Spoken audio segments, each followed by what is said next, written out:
Por acá es a la licenciada Laura Ceballos, la licenciada que obviamente será nuestra mesa, la que vamos a participar como todos los lunes aquí con la familia de Sin Censura. Laura, ¿cómo te encuentras el día de hoy? Ahí, bueno, todavía falta, ahí se está conectando nuestra compañera. Ahí está. A ver, Laura, ¿cómo te encuentras el día de hoy? ¿Estás? Buenos días, pues yo aquí muy contenta de que hoy seas la anfitriona de esta mesa y pues muy interesada en los temas que nos mandaron hoy para platicar contigo. Pues mira, Laura, yo no es que sea muy insistente en este tema, sin embargo, estamos ante evidentemente un antes y un después en el caso Ayotzinapa. Durante mucho tiempo se habló de esta verdad histórica y uno de los compromisos, además de este gobierno, fue dar seguimiento claro a este tema. Hace unos días lo que vemos es un informe de cientos de páginas, más de 1000 páginas, que hoy nos da cuenta de la magnitud de lo que realmente estaba ocurriendo aquella noche, el 26, madrugada del 27, en Iguala, en Guerrero. Lo decía anteriormente, es un informe bastante completo durante esos días, se dio a conocer una versión sintetizada a los medios de comunicación.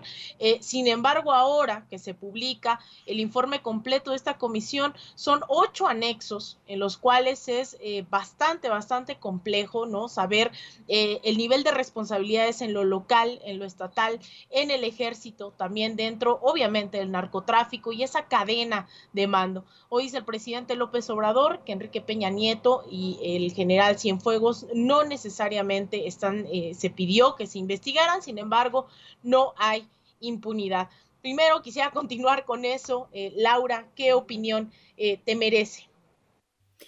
Mira, la verdad es que es un esfuerzo brutal porque hay que entender una cosa, la verdad histórica es la que se logra hacer a partir de documentos que en este caso la autoridad produce. Para el caso específico de Ayotzinapa, se produjeron documentos que fueran ad hoc a las necesidades de explicar una realidad alterna. Esa se convirtió en su mantra, en su discurso, y a eso le llamaron verdad histórica.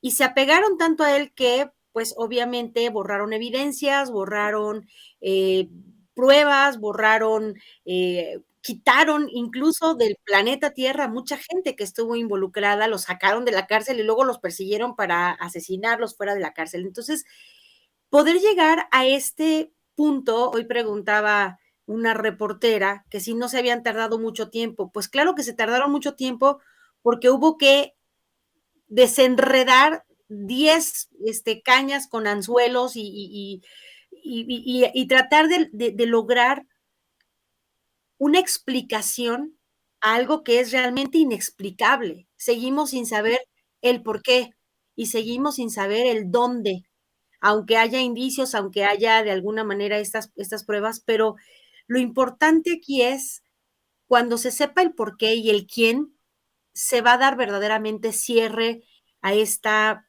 desgracia para México. Sin embargo, este paso que se ha dado, que me parece muy importante y que reto a que diga aquí el que levante la mano, que diga que ya revisó acuciosamente todos los anexos y todo el informe, pues no es cierto. Está muy largo, es muy complicado porque tiene demasiados datos. Y algo que creo, Alina, es que eh, el que se mencionen unos nombres y no otros no cierra la posibilidad de que más adelante salgan, porque, bueno, está detenido hoy Murillo Karam, que, digo, también, comentario verde por ahí, seguramente le van a encontrar 215 enfermedades que permitan seguir su proceso en libertad, porque eso lo van a intentar, pero no es lo mismo ser el procurador de otros tiempos a ser el perseguido de hoy. Y lo más probable es que, pues de alguna manera esta presión funcione para empezar a decir cosas que le hagan tener mejores posibilidades ante la justicia de convertirse en un testigo colaborador, pues para mejorar su situación. Al final de cuentas, a nadie le gustaría perder su vida, lo que le reste de vida, guardado, y sobre todo por que es un crimen que no prescribe la desaparición forzada y lo que resulte, lo que concluyó el informe, ninguno de estos delitos prescriben nunca. Entonces, Obviamente las penas que se les impongan a las personas que resulten responsables, pues serán de la misma magnitud que la profundidad de su participación en ellos. Entonces, yo creo que estaremos escuchando nuevos nombres que se podrán ir añadiendo. Y muy importante, Alina, el presidente desde el principio nos advirtió, yo no le voy a meter la mano a acusar a alguien, y eso está bien, porque antes nos acostumbrábamos a que pues el presidente acusaba, juzgaba, ponía gobernadores, ponía, no sé, gente que le hiciera el trabajo sucio. Hoy cada poder tiene su propio espacio de trabajo, y el presidente ha dicho, yo no voy a perseguir porque en dado caso para eso está la fiscalía y para eso está el poder judicial. Y deja abierta una posibilidad que creo que de alguna manera, pues nada más los que lo escucharon con atención entendieron, el presidente no va a meter las manos tampoco para evitar que alguna de estas denuncias que pudieran llegar prospere, porque eso es también bien importante. Una cosa es que él no persiga y otra cosa es que él meta las manos para decir, no, a este no me lo toques porque es mi compa. Ahí no vamos a ver al presidente defender a nadie. Sí lo ha dicho, no defendería más que a su hijo pequeño, a los demás que se rasquen con sus uñas, no va a defender a ninguna de las personas que lleguen a estar nombradas en posibles futuras denuncias o ampliaciones de declaraciones. No sabemos quiénes falten por ser señalados de algún grado de complicidad o de orden incluso de esta masacre de Ayotzinapa, y estaremos, me parece, empezando a ver que se asoman los primeros rayos de justicia por esta atrocidad que, como decía Jorge hace un momento, está a punto de cumplir una década en donde el dolor más grande es la forma tan vil que la autoridad tenía de darle la espalda al pueblo, de burlarse de su dolor y de darle a tolo con el dedo toda la vida. Así que, pues, duro leerlo, duro enterarse de esto, pero es la confirmación de que era un estado podrido, fallido, y pues hoy tenemos una autoridad que hace el mayor esfuerzo, me parece, por encontrar no una verdad histórica, sino la realidad de lo que vivieron estos muchachos y a dónde están. Mira, Laura, yo creo que hay que insistir, ¿no? Yo sé que el gobierno ha informado todo esto, ¿no? Son miles de páginas, no solamente es una declaración, hay mucho que procesar, sin embargo, pues también, así como le insistía yo a Jorge Gómez Naredo, tendremos que escuchar también con bastante precisión a los familiares, a las madres, a los padres, para ver qué dicen, pero algo que también que lo estábamos abordando en la mesa anterior, los medios de comunicación, Laura, definitivamente son un factor, ¿no? Le llaman el cuarto poder en varios lugares. Tiene razón, vivimos durante varias décadas, durante este duopolio mediático, tanto televisivo, tanto Televisa como TV Azteca llevaron día y noche las narrativas sobre lo que realmente, entre comillas, estaba ocurriendo en este país.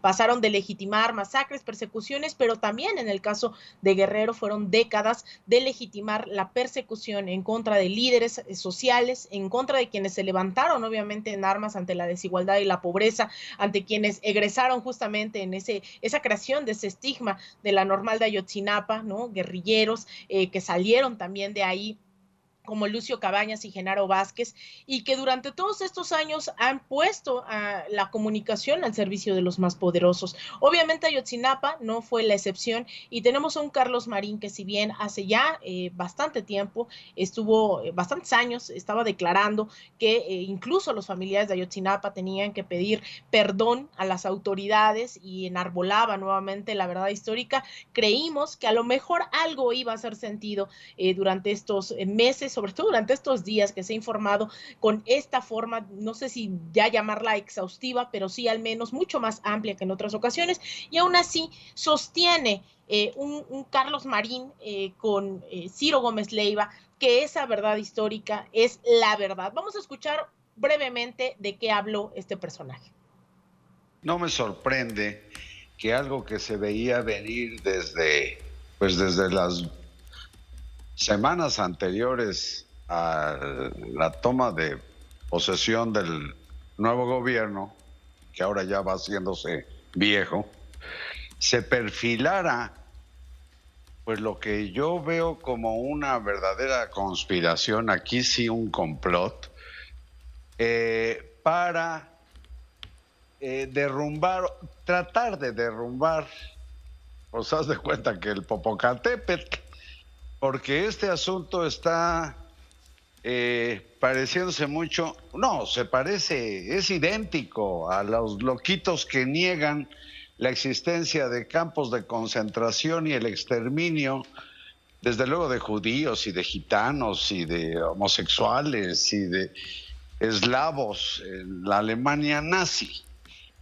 Es decir, es idiota suponer que Murillo Karam y quizás, imagínate nada más, el general Cienfuegos y la gente de Peña Nieto, el propio Peña Nieto, como algunos imbéciles suponen, se sentaran a redactar la versión que conocimos el 27 de enero de 2015, a los 4 meses de cometido el crimen contra los estudiantes normalistas de Ayotzinapa, que rindió Jesús Murillo Karam, y que pues le duela a quien le duela, le pese a quien le pese jurídicamente, es la verdad histórica. Ahí dice, sí, hasta ahí David, pues mira, Laura, podemos seguir escuchando, pero ya leí en el chat, dice, se me está amargando el café, ya lo había puesto más ampliamente. Vicente, ¿qué opinión te merece una postura que, si bien no es exclusiva de Carlos Marín, sí creo que llega a representar a esa que se creía una élite en los medios de comunicación que se dedicaban a sueldo, ¿no? A chayote abierto, a legitimar posturas tan graves, ¿no? Tan violentas como lo es la llamada verdad histórica? ¿Qué opinión te merece, Laura? Mira, es curioso que este sujeto pueda seguirse diciendo periodista, porque el periodismo implica una responsabilidad enorme. O sea, Vicente lo ha dicho, eres presa de tus palabras, o sea, te condenas a ti mismo cuando abres la boca, y cuando tienes verdadera, pues no sé, dignidad, tienes esa capacidad que dijo hoy el presidente de decir, chispas, me equivoqué. En ese momento creí que era lo adecuado, creí que era lo verdadero. Creo que podríamos entender que una persona en la posición de un periodista, como lo son esta pléyade de estrellas de las televisoras y las radiodifusoras y los periódicos y las revistas, pudieran tener la opinión, la mejor opinión del entonces procurador de la República y del entonces presidente, porque eran quienes les pagaban y les enviaban estos comunicados de prensa, que ellos únicamente tenían que darles un poquito su estilo y leer, y tan. Ahí terminaba la labor de estos presentadores de televisión. Lo que lastima, lo que ofende, es que utilice un ejemplo que justo sirve para darle a él con la vacinica.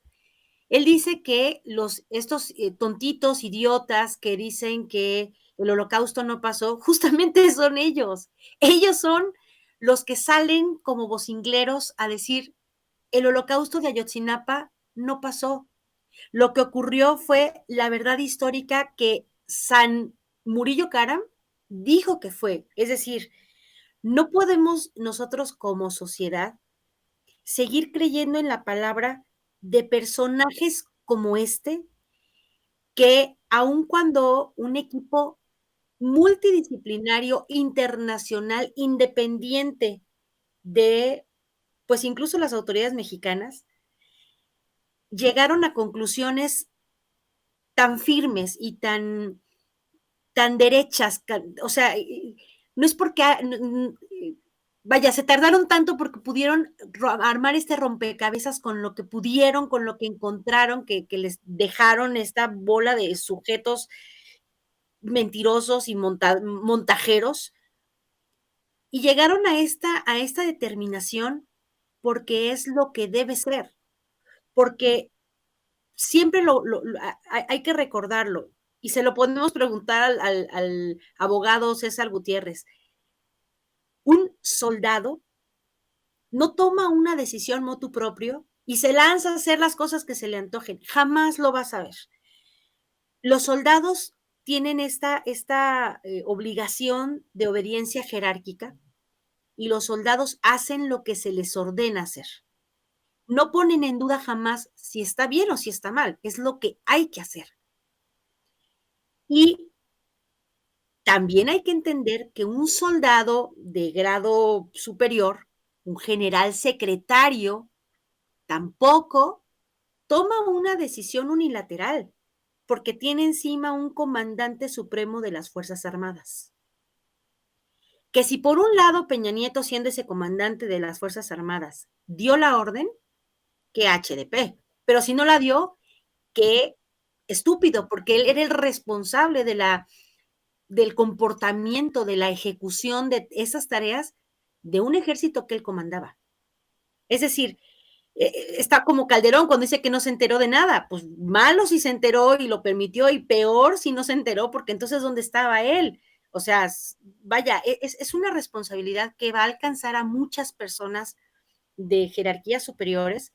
Y en el caso de los periodistas, esta costumbre que tenían de darle su lustradita y su planchadita a los figurones que les daban pues su chayote, porque así se llama, chayote, qué pena, por decir lo que tenían que decir sin atacar realmente al gobierno, pues tienen dos caminos: continuar con esta misma forma y pues acabar desgastados como están siendo, o recular, porque también es, ya no digamos que de sabios, digamos que si quieren sobrevivir en este nuevo ambiente en donde las redes sociales, donde la gente, las personas, Héctor, Elizabeth, Juan, tienen una opinión y tienen un canal de YouTube, de Facebook para emitirla, ellos están quedando cada vez con menos poder, y de eso se trata. Me parece que las redes sociales le han venido a dar nuevo aliento al periodismo, un periodismo de investigación, un periodismo serio, responsable, justamente preguntándole a la ciudadanía qué piensan. Por ejemplo, los papás de Ayotzinapa fueron objeto de burlas de esos sujetos, de esos Carlos Marines, que decían que ya, o sea, eso les pasaba a sus hijos por revoltosos. Entonces, me parece que él, si tuviera 2 centímetros de dignidad, hubiera pedido una disculpa y de puntita se hubiera retirado directamente allá por el rancho del Presi y más adelante, ¿no? Pues mira, Laura, yo creo que estamos, y con eso cierro este tema de Ayotzinapa para pedirte tu opinión de otro. Un momento realmente histórico, no de la verdad histórica, sino de un quiebre entre no solamente reparación de los daños, realmente acercarnos a ese camino de la justicia, sino sobre todo creo que esto nos ayuda como sociedad no solamente a ver que la presión social es el camino, la organización, el acompañamiento, sino además establecer garantías de no repetición.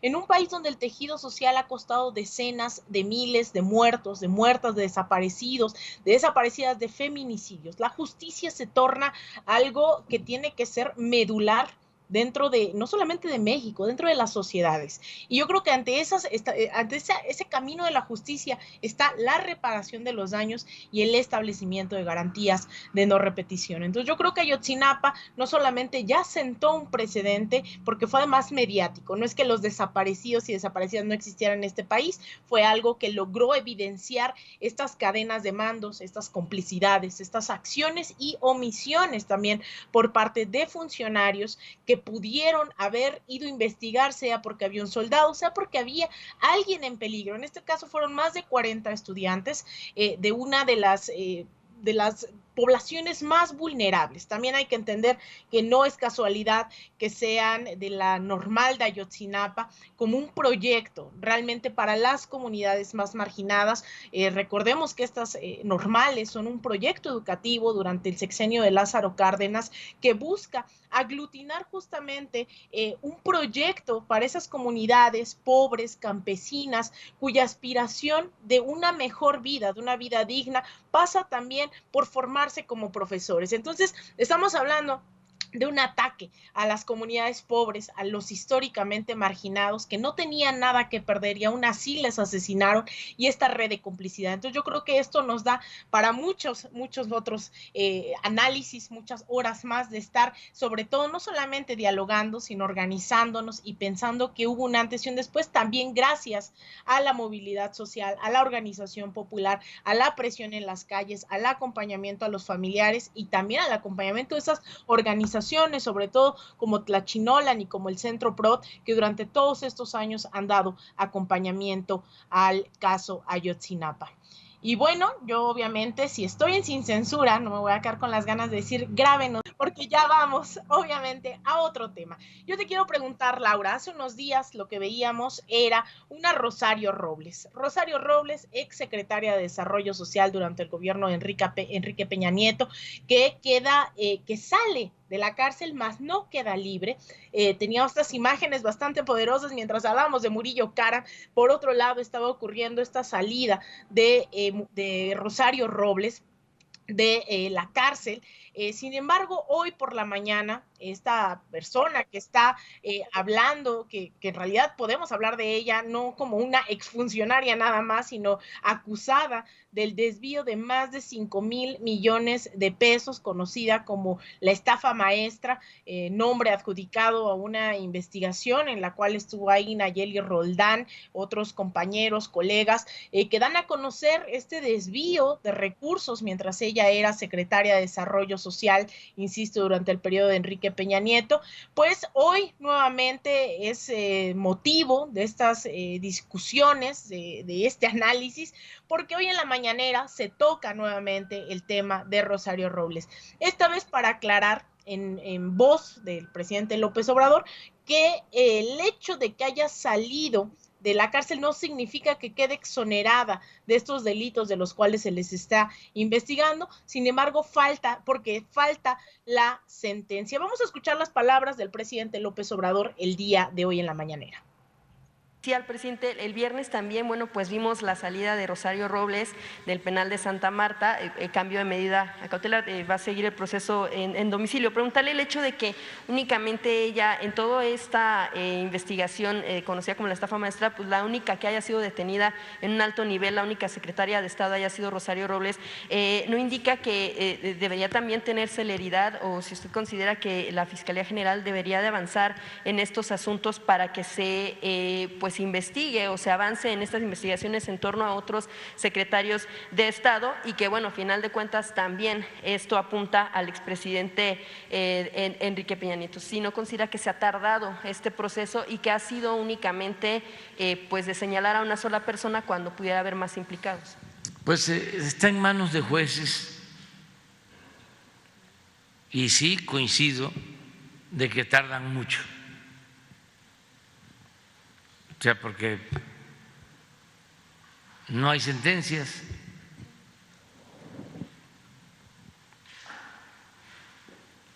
Deben de acelerar más los procesos para que haya sentencias. En el caso de Rosario Robles, ella pidió seguir su proceso en su domicilio por una cuestión de salud, y el juez concedió el que continúe el proceso en su casa. No significa que queda libre, nada más que tiene que haber sentencia. Ya pasaron 3 años. Y ya pasaron 3 años. Y así hay muchísimos casos, al grado que estoy proponiendo que la Secretaría de Seguridad Pública se ocupe de este asunto, porque hay mucha gente en prisión que lleva años sin sentencia, enfermos, ancianos, indígenas que nunca han tenido abogados que los defiendan, y ya emití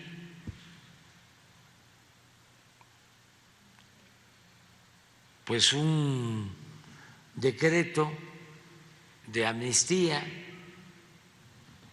pero no avanza, porque también parece como si estuviésemos en la época colonial, que se decía se acata pero no se cumple. Entonces, como yo soy perseverante, se debe de acatar y se debe de cumplir. Presidente, con todas... Ahí está, Laura, estas declaraciones en contexto también decir que sale Rosario Robles, pues se pone sobre la mesa la calidad, ¿no?, de su salud a sus 66 años. Lo que dice su defensa es que tiene hipertensión, rinitis crónica, la cual se ha desarrollado durante el encierro y que desde ese momento en que es detenida en el 2019 ha bajado más de 10 kilos. Esto no es en su defensa, esto es lo que alega la defensa, y además dice, pues ha tenido problemas de cadera, sufrió de COVID. ¿Tú qué piensas de estas declaraciones que ha salido, pero que también no significa que esté libre y que se exige también ya la sentencia después de un proceso de 3 años? Pues mira, justo eso. Desgraciadamente, todavía vemos cómo es que hay influencers, no de los que hacen TikToks y eso, sino en medios de la política. Yo no creo que sea bonito, ni fácil, ni agradable estar en la cárcel. Por supuesto que no le deseo, bueno, a uno sí se los deseo y de todo corazón, pero no es un ambiente bonito. Yo tuve oportunidad de trabajar un tiempo en el Reclusorio Norte y de verdad que es un espacio, híjoles, que te deprime, que te apabulla, no es agradable. Pero el que llega, pues desgraciadamente, bueno, hay de dos sopas, ¿no? A los que les fabricaban delitos y a los que agarraban, pues a lo loco. Y estas personas que llegan, obviamente acusadas de crímenes de cuello blanco, de situaciones que no ponen en peligro la vida de las personas. Entonces, esa es una de las cosas que a diferencia de Murillo Karam, él puede decir que tiene hipertensión, hipocrónico, gota, no sé, callos, uñas encarnadas, lo que quiera decir, pero sus delitos, los delitos por los que se le acusa, todos son del tipo grave, porque involucra la vida de las personas. En el caso de Rosario Robles, aunque no es un delito bonito, el desvío de 5,000 millones de pesos mínimo, en términos imaginarios no ponen en peligro inmediato la vida de una persona. Claro que sí la pusieron en peligro porque millones de personas se quedaron sin obtener, no sé, estos beneficios de los programas que tenían en el gobierno de Peña Nieto, y obviamente sufrieron todo lo que te puedas imaginar hasta haber sido pues tomados por el crimen organizado para poderlos reclutar para sus labores de crimen en general. Pero esas son las dos diferencias entre una puesta a disposición de una persona que comete un fraude y otra que cometió o que está involucrada en delitos graves. En el caso de Rosario Robles, ella desde el principio dijo que iba a entregar su pasaporte, todo lo que le pidieran, para que ella pudiera llevar su proceso excarcelada. Obviamente, no puede salir a pasear ni se puede ir de shopping porque tiene una serie de restricciones que la obligan a estar en su casa en un proceso domiciliario. En segundo, no está liberada porque hay diferentes etapas en el proceso penal. En este caso, la prisión preventiva, que es la calidad en la que ella estaba, no puede durar más de 2 años, técnicamente, y aún así vemos personas que tienen 17 años en ese limbo jurídico que no es ni inocente, pero tampoco está procesado adecuadamente. Entonces ella nada más estaba en esta, digamos que son 3 escalones. Ella estaba en el primero como persona vinculada, señalada, pero no había iniciado su proceso. Entonces, el que la hayan liberado no significa que ya le dieron una sentencia de libertad. Viene apenas la etapa del proceso en sí. Ella nada más estaba como indiciada o señalada, sujeta a esta prisión preventiva porque por el monto de dinero desviado se puede presumir que cualquiera se pela. En este caso, las cuentas que ella tiene están congeladas, ha entregado su pasaporte, ella va a estar sujeta en su casa a este proceso y una vez que inicie el proceso, cuando se dicte la sentencia, si le dicen que por su delito debe cubrir 15 años de cárcel, le descontarán los 3 años que pasó en prisión preventiva y tendrá que concluir los 12 años siguientes. Es un número arbitrario, o sea, pueden ser 40 o pueden ser, no sé. Pero esa es la diferencia. Pero sí tienes toda la razón. Yo sé que a nivel ambiente, a nivel de cancha, nos aguaron la fiesta. De alguna manera estábamos brincando en una pata por la detención de Murillo Karam. Y por otro lado, en la misma tarde, minutos después, nos dan esta mala noticia. Para mí, si a mí me preguntas si me parece que Rosario cometió un delito que pone en peligro la vida de otras personas, yo te voy a decir que sí. Y a mí me parece que los delitos como fraude y estos son delitos a lo mejor que no incluyen una violencia física como tal, pero que sí acarrean desgracias enormes porque empobrecen a toda una sociedad, la marginan, le cierran las puertas de la educación, de la salud, del bienestar, las obligan a incluso cometer delitos, a lo mejor sencillos, como el robarse un pollo, pero a lo mejor más grandes como ser parte de una célula criminal. Entonces, yo creo que el coraje que todos tenemos, y yo lo imagino que este elefante hipotético que el presidente siempre dice que estamos levantando entre todos, tiene una pata que está con un grillete, con una bola de estas gigantes de cañón, y esa pata está gangrenada y ese es el Poder Judicial. El Poder Judicial está en contra de prácticamente todo. Yo no estoy hablando del ministro Saldívar, que es muy progresista y que, bueno, fue a hablar con Rosario y ella le agradece en lo personal, pero no fue el Pleno de la Suprema Corte quien le dio la libertad, sino un juez, cuando ella ha apelado como 30 veces que quiere salir y el juez al final de cuentas le decretó seguir el proceso en libertad. El Poder Judicial, Alina, tiene esta terrible etiqueta.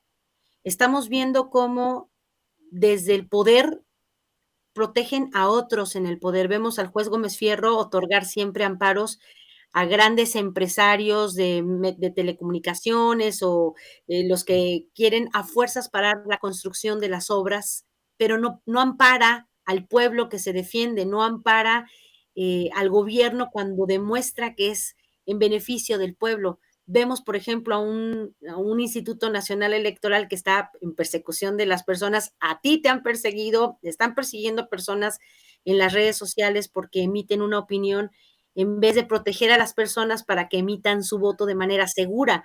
Hemos estado presenciando cómo la autoridad, lo que conocemos como autoridad, hoy está en persecución total de las personas cuando debieran ser las personas las protegidas por ese sistema. Entonces, el sistema judicial de México tiene la grave carencia de, pues, respeto a la dignidad y a los valores de las personas. Y por eso es que nos molesta y nos pica y nos arde ver salir a Rosario. Sí, habrá enflacado 10 kilos, sí, pero es que cuando le ofrecieron ayudar a desviar 5,000 o 10,000 o lo que hubiera sido, si hubiera tenido valores, si hubiera tenido dignidad, yo hubiera pensado en soy mujer, soy mamá, no sé, abuela, lo que vaya a ser, no voy a cometer semejante despropósito, no voy a permitir que se dilapiden los bienes de la nación en favor de un puñado de ladrones como Videgaray, como Peña Nieto, como Mid o como los que estuvieron involucrados desde la concepción de esta rapiña, y hubiera dicho no. y ahora apela, es que soy mujer, es que hay violencia política en mi contra, es que me están, no sé, estoy enferma, tengo la diabetes, la presión, la depresión, y tiene todo. Entonces, y la gente pobre y la gente que se quedó sin comer. Entonces, yo creo que sí, a mí me parece técnicamente que sigue sujeta a proceso, pero qué chido estar en tu camita y estar en tu casita, mientras que hay millones de personas que padecieron por años una pobreza rayando en la miseria por estos desvíos y por esta forma de hacer política de los priistas que les valía un pepino, y los panistas también, dejar en la miseria a millones de mexicanos con tal de cubrir sus necesidades básicas de lujo nivel jeque y para arriba. Mira, Laura, yo leo a la gente que está escribiéndonos en el chat a propósito de este tema y que de fondo está la justicia, ¿no? Esa justicia a veces o muchas veces muy lenta, que no llega, dicen la justicia tarde, pero llega, y a veces nos desesperamos completamente de que no llegue o que sea tan desigual, ¿no? Esa justicia no es lo mismo para una persona indígena, mujer de la sierra, que para alguien como Rosario Robles. Y yo entiendo esa indignación de la gente y la comparto en el chat. Hablan de, entonces, si ese fuese el caso, deberían de dejar libre a alguien como Israel Vallarta. Pero no solamente es Israel Vallarta, son miles de casos, tú lo debes saber bien, Laura, como abogada, que la injusticia en este país también radica en esa discriminación de etnia, de clase, de género, ¿no? La justicia llega en diferentes formas, si eres mujer, que si eres hombre, que si eres pobre, si eres rico, que si eres indígena o si no. Y yo creo que ahí es en donde también el presidente López Obrador, en esta segunda parte de la declaración, de lo que dice, no solamente habla de Rosario, de esa gente que no ha tenido acceso a justicia, primero los inocentes por no tener acceso a alguien que pueda traducir al castellano, en segunda por ser pobres y no poder pagar una fianza que les permita salir, así sean 100 pesos, 200 pesos, hay muchísima gente en ese caso. Y la otra pues también es la gente que no ha tenido una sentencia por lo desigual de ese sistema judicial.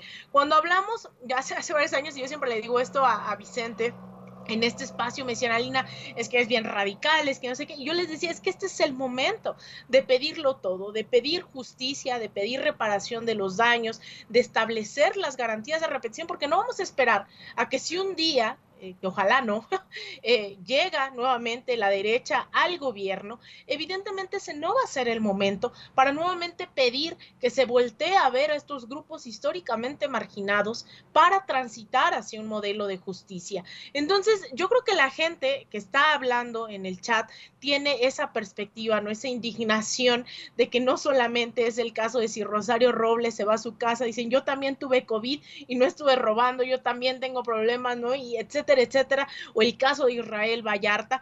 Yo creo que es bastante profundo, coincido contigo cuando decimos la transformación no ha llegado al sistema judicial, hay muchísima desigualdad, muchísima pobreza, no sé qué, este comentario final, esta reflexión final que te pido, Laura, en torno a esto que también leo en el chat, esta indignación que comparten con lo que tú estás diciendo, con lo que se está exponiendo, ¿con qué cerrarías, Laura? Pues justo eso, o sea, de verdad, yo creo que justicia no nada más es la aplicación de la ley. Ahorita preguntaba a alguien del chat que por qué no han llamado a cuentas al juez Gómez Fierro, porque técnicamente en el Poder Judicial nadie ha hecho nada malo. A ver, les platico. El Poder Judicial tiene dentro del Consejo de la Judicatura un área que se llama disciplina judicial. Y cuando las personas que trabajan en un juzgado o en un tribunal acusan, por ejemplo, están viendo que el juez está cogiendo dinero o está emitiendo sentencias que son contrarias a la lógica, pueden hacerlo de manera anónima y acusan ante disciplina estos actos. Y llega disciplina y obviamente como si fuera una auditoría contable, llegan y checan expediente por expediente, checan absolutamente todo y si al juez le encuentran alguna irregularidad, además de que lo separan del cargo, ay, aquí está el señor Ramiro Padilla Tondo, saludos. Es que no es, digo, es un lujo, ¿no? Que esté por aquí. Además de separarlo del cargo, obviamente lo ponen a disposición de la autoridad que corresponda. O sea, sí se puede acusar a un juez que esté haciendo las cosas mal, pero ojo, si el propio Saldívar ha declarado a Lina, ¿cierto o no? Que el juez Gómez Fierro ya fue investigado y no ha cometido, dentro de los parámetros de aplicación de justicia, ninguna falla. Por tanto, no pueden castigarlo, no pueden, aunque a nosotros desde el nivel cancha veamos que es que comete actos que podríamos tachar de traición a la patria, porque le dan paros a empresas que quieren apoderarse, por ejemplo, de, no sé, la distribución de la energía eléctrica. Y a nosotros nos parece que no queremos llegar a los niveles de España o de Europa. Técnicamente no ha hecho nada malo. Entonces, sí, en efecto, la justicia no solo es aplicar la ley, porque en la aplicación de la ley hay muchos criterios. Y lo que para ti puede ser bueno según tu contexto, para mí puede ser malísimo. Justicia es, como dices, exigir lo que a la sociedad le ha sido negado, que es justamente la satisfacción de ver que quien ha cometido un mal acto y en contra del pueblo alcance justamente esa reparación. Primero, la no repetición, segundo, la reparación. Y yo te voy a decir una cosa, yo creo firmemente, es mi convicción, que una persona que se roba un peso es tan culpable como la que se roba 5,000 millones. Sí, pero ¿en qué contexto te los robas? Si es porque tienes hambre, como mucha gente que está guardada. A mí me tocó conocer el caso de una señora aquí en Cuernavaca que recibió en plena Navidad, las señoras que venden musgo y estas cosas, le dieron un billete de 500 pesos. Llegó a comprar, pues no sé, su leche, lo que sea, descubrieron que el billete era falso y la mandaron 7 años a las Islas Marías por uso de moneda falsa. O sea, ese es el nivel de injusticia, como dices tú. O sea, si eres mujer y si eres pobre y si eres indígena y si eres afro-mexicano y si eres homosexual, o sea, se te van sumando las cargas de rechazo de un sistema judicial que tendría que ser como pintan a la justicia, ciega. Tendría que juzgar a todos según su delito y no lo hace porque los jueces, desgraciadamente, tienen esta carga clasista, racista, homófoba, misógina. Es muy, muy triste ver cómo el sistema judicial es el único que no camina y que tristemente, pues las víctimas siguen ahí, a pesar, por ejemplo, de una ley de amnistía que tiene años de haberse ordenado que se liberen a las mujeres, por ejemplo, que abortaron, sea voluntaria o involuntariamente por un accidente, siguen en la cárcel, mujeres que tuvieron esta situación. Creo que si algo, como lo acabas de decir, perfecto, si algún momento es excelente para exigir es porque no sabemos mañana. Esperemos que, toco madera, no regresen nunca, pero eso no lo podemos predecir. Por tanto, tenemos que estar lo más preparados jurídicamente, protegidos a nivel valores, de derechos, para que no nos vuelva a pasar un Enrique Peña Nieto, un Calderón, un Fox, un Cedillo, un Salinas, un etcétera, no, o un Echeverría, un Díaz Ordaz. O sea, necesitamos verdaderamente como sociedad hacer que esta lucha tenga la expansión necesaria, que todo el mundo sepa, porque necesitamos una sociedad unida y dejarnos de pensar, bueno, pues ahí solita, que cuando salga, no puede ser posible que tengamos a personas que tienen 14, 17 años esperando pasar al siguiente escalón del proceso judicial. Entonces, muy lamentable esto, pero no es lo que tenemos, pero no nos debemos conformar, sino tenemos que estar exigiendo que la Suprema Corte y el Poder Judicial se renueven también, así como exigimos la reforma electoral.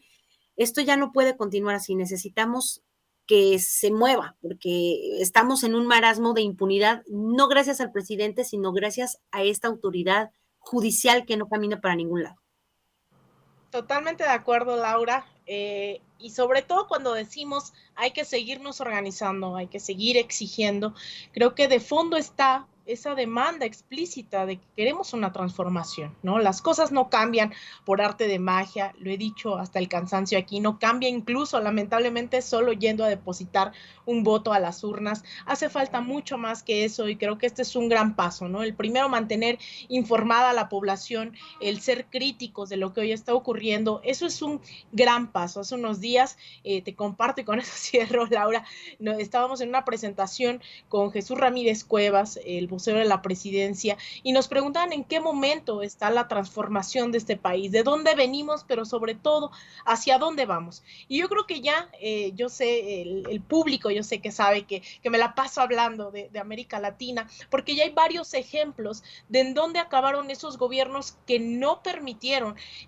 ese continuar y profundizar el debate, esa crítica y autocrítica, los medios públicos, el rol, ¿no?, que han tenido la organización popular, tomar las calles, quienes dejaron las calles, quienes dejaron de ser autocríticos, pues les vinieron golpes de Estado, no tuvieron capacidad de reacción, pero quienes están formando políticamente todo el día, y además valga el comercial, yo sé que muchas son paisanas que nos ven en Estados Unidos. Pronto estaremos con la coordinación internacional del Instituto de Formación Política allá por Nueva York a mediados de octubre. Los que no estuvieron en esa dinámica de formación los que sí estuvieron en eso, hoy siguen en el gobierno, hay relevo generacional, se ha avanzado, más no perfectamente, en demandas laborales, de justicia, de reparación de los daños, y creo que a eso tenemos que seguirle apostando. Querida Laura, ¿en dónde te pueden encontrar? ¿En dónde te puede seguir nuestra audiencia? Pues bueno, yo estoy en Sin Línea MX todos los días a las 11 cuando no tengo que trabajar de abogada. También estoy en YouTube, bueno, estamos en YouTube, en Facebook y todo, pero en Twitter estoy como @CeballosLaura y en Facebook Laura Ceballos _ Sin Línea MX, que por ahí ponemos también todos los videos que vamos produciendo. Y aprovecho el comercialote. En Sin Línea tenemos en la página un nuevo canal que es televisión abierta. Entonces, vamos a estar migrando todos los programas que hacemos en vivo de YouTube al canal para que ahí no nos van a censurar ni música, ni imágenes, nada, porque es televisión en vivo. Así que los invitamos a que vayan, se asomen a la página y le pongan ahí suscribirse. Está muy padre porque después cuando no hay programas ponemos películas y ponemos música y está bien bonito. Muchísimas gracias, querida Laura, como siempre, un gusto coincidir contigo todos los lunes en esta mesa de análisis. Te mando un abrazo hasta donde te encuentres y seguramente nos vemos por aquí en Sin Censura la próxima semana. Un abrazo, comadrita linda. Ahí está Laura Ceballos, mi comadre, además de abogada, analista, todos los lunes aquí en esta mesa de análisis entre las 2. Hoy nos falta Vicente. La gente pregunta, ¿dónde está Vicente? Vicente regresa en unos minutos.